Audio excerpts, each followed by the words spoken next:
Bismillah walhamdulillah wassalatu wassalamu ala rasulillah sallallahu alayhi wasallam. My beloved brothers and sisters, my dear soul who is listening right now, you might be holding your phone right now with a heavy heart. Maybe you are searching job websites again, scrolling through positions that never seem to work out. Maybe you are looking at wedding photos of friends, feeling happy for them but quietly asking, when will it be my turn? Maybe you are thinking about bills, parents, responsibilities, and you are just tired of carrying it all.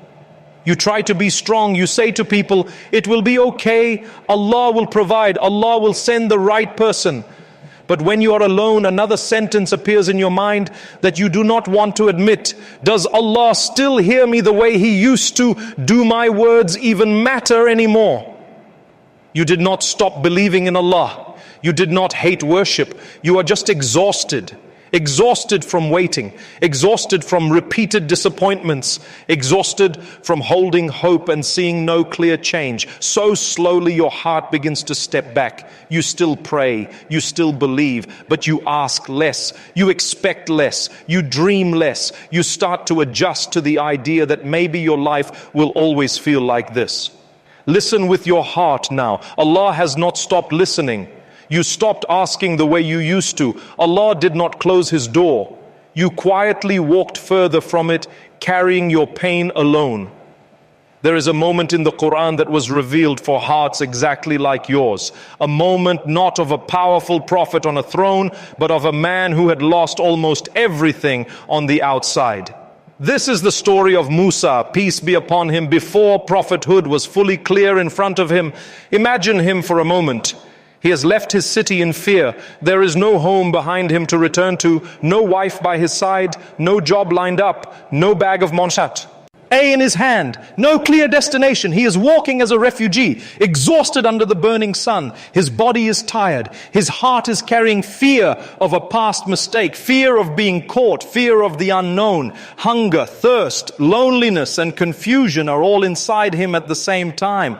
By human standards, he has nothing, no status, no safety net, no apparent future.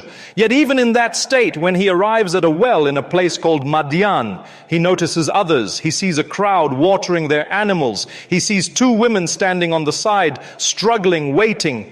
They are not pushed forward. They are not strong enough to compete with the crowd. No one is helping them.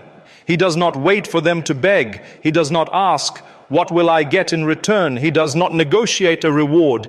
With the little physical strength he has left, he stands up and helps them. He waters for them, eases their difficulty, and then quietly steps away. No applause, no photo, no announcement, just a quiet act of service. Then he walks away and sits down in the shade of a tree, physically broken, emotionally drained, spiritually empty. At that point, his pride is gone, his options are gone, his own plans are gone. It is just him and Allah. From that place, a supplication rises, not a long speech, not fancy words, not a detailed list with deadlines, just one sentence from a broken heart. The Quran records it forever. The meaning is, my Lord, I am truly in need of whatever good you send down to me. Quran chapter 28, verse 24. That is it. One line. No mention of job. No mention of marriage, no mention of safety, no mention of money or status. Just, my Lord, I am in desperate need of any good that you send. In that moment, Musa is not trying to control the story. He is not telling Allah exactly how to fix his life. He's just showing his need completely and leaving the method to the one who knows him better than he knows himself. And how does Allah respond? The very next verse begins with a word in the Arabic that shows immediacy, meaning right after this supplication, events start to move. One of the women he helped returns, walking with modesty. She says in meaning, my father is inviting you so that he can reward you for what you did. Think about this. A man with no home is now being invited as an honored guest, not as a beggar, not as a burden, but as someone to be appreciated. He is invited into a house, to a table, to safety. From there, doors open. That one honest supplication becomes a chain of blessings. He is given a job, a long-term contract. He is given a place to stay, security after danger. He is given a wife from a righteous family. He is given years of stability before his next mission. Job, home, marriage, safety, stability, all from one line of supplication from a heart that had nothing left but need and sincerity. Not because he was perfect on paper, according to human eyes, but because Allah responds to real broken honesty. So now let me ask you gently, are you without a job right now? Are you searching for marriage and feeling doors close again and again? Are you worried about your future? Or are you quietly carrying all three and pretending you are okay? If you are, this supplication is not just an old story. It is alive.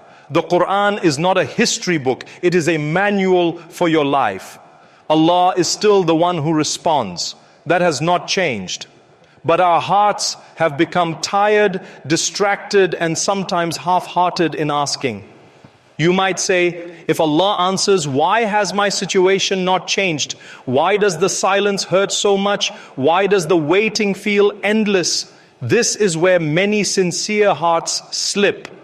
The most painful thought is not always, I am suffering. Sometimes it is, why does Allah feel silent with me? You cry at night. You raise your hands until your arms feel heavy.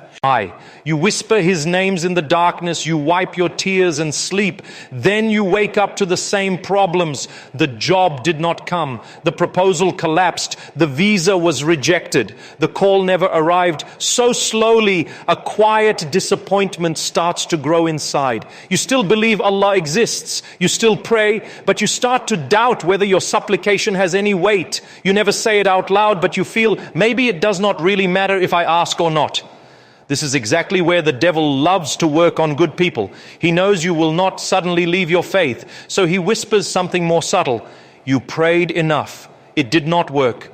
There is no point trying so hard anymore. Little by little, your connection with heartfelt asking dries up.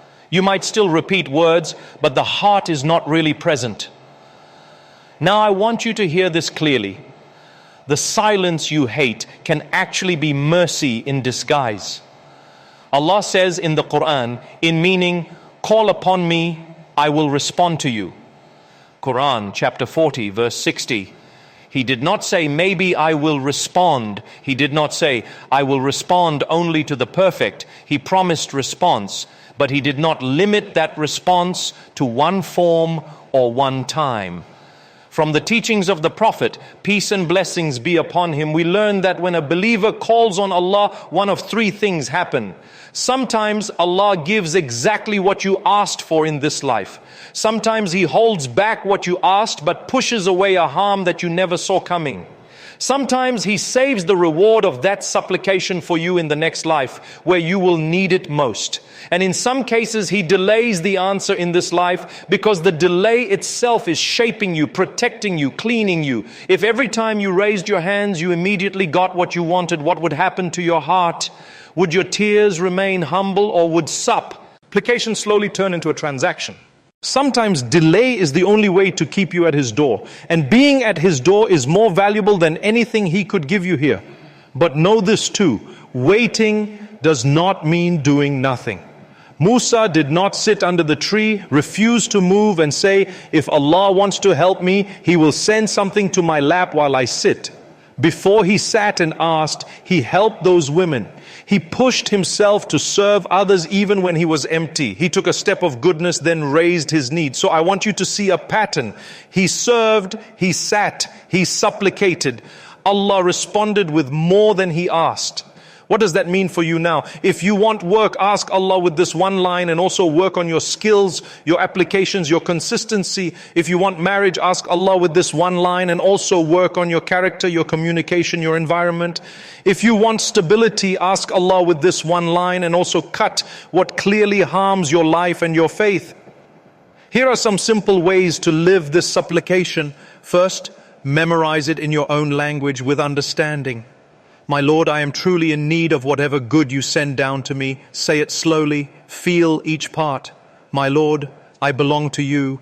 I am truly in need. I admit my weakness and my hunger of whatever good. I am not telling you how.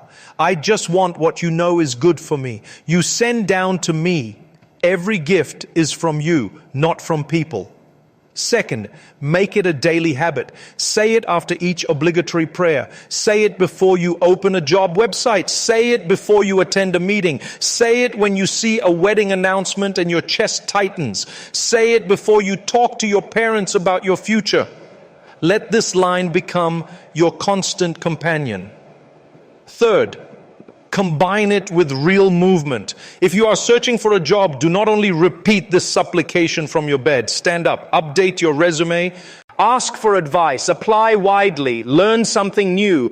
Then say, "My Lord, I am truly in need of whatever good you send down to me," and trust that He will choose the right door at the right time.